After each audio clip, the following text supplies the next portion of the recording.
আসসালামু আলাইকুম ওরহমতুল্লাহি ওয়াবারাকাতু। আপনাদের সামনে আরেকটি হাদিস নিয়ে উপস্থিত হয়েছি।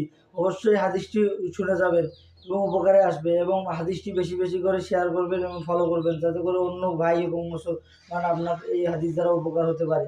হাদিসটি হলো ইয়গতানিম খমসাতা কবলা খমসিন শাবাবাকা কবলা হারামিক ওয়াসিয়াতাকা কবলা সাকামিক ওয়াগিনাকা কবলা ফাকরিক ওয়া ফারাগাকা কবলা শুগলিক ওয়া হায়াতাকা কবলা মাউতিক। পাঁচটি জিনিস আসার পূর্বে পাঁচটি জিনিসকে গনিমত মনে করতে হবে। নাম্বার ১, তোমার বার্ধক্য আসার পূর্বে যৌবনকালকে গনিমত মনে করতে হবে। নাম্বার ২, তোমার অসুস্থতা আসার পূর্বে সুস্থতাকে গনিমত মনে করতে হবে। নাম্বার ৩, তোমার দরিদ্রতা আসার পূর্বে তোমার দরিদ্রতা আসার পূর্বে সচ্ছলতাকে গনিমত মনে করতে হবে। নাম্বার ৪, তোমার ব্যস্ততা আসার পূর্বে অবসর সময়কে গনিমত মনে করতে হবে। নাম্বার ৫, মৃত্যু আসার পূর্বে হায়াতকে গনিমত মনে করতে হবে। আল্লাহ তাআলা এই উক্ত হাদিস দিয়ে আমল করার তৌফিক দান করুক। আসসালামু আলাইকুম ওয়া রাহমাতুল্লাহি ওয়া বারাকাতুহু। আসসালামু আলাইকুম ওরহমতুল্লাহি ওয়াবারাকাতু।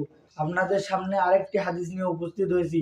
অবশ্যই হাদিসটি শুনে যাবেন এবং উপকারে আসবে, এবং হাদিসটি বেশি বেশি করে শেয়ার করবেন এবং ফলো করবেন, যাতে করে অন্য ভাই এবং মুসলমান আপনার এই হাদিস দ্বারা উপকার হতে পারে। হাদিসটি হলো ইয়গতানিম খমসাতা কবলা খমসিন শাবাবাকা কবলা হারামিক ওয়াসিয়াতাকা কবলা সাকামিক ওয়াগিনাকা কবলা ফাকরিক ওয়া ফারাগাকা কবলা শুগলিক ওয়া হায়াতাকা কবলা মাউতিক। পাঁচটি জিনিস আসার পূর্বে পাঁচটি জিনিসকে গনিমত মনে করতে হবে। নাম্বার ১, তোমার বার্ধক্য আসার পূর্বে যৌবনকালকে গনিমত মনে করতে হবে। নাম্বার ২, তোমার অসুস্থতা আসার পূর্বে সুস্থতাকে গনিমত মনে করতে হবে। নাম্বার ৩, তোমার দরিদ্রতা আসার পূর্বে সচ্ছলতাকে গনিমত মনে করতে হবে। নাম্বার ৪, তোমার ব্যস্ততা আসার পূর্বে অবসর সময়কে গনিমত মনে করতে হবে। নাম্বার ৫, মৃত্যু আসার পূর্বে হায়াতকে গনিমত মনে করতে হবে। আল্লাহ তাআলা এই উক্ত হাদিস দিয়ে আমল করার তৌফিক দান করুন।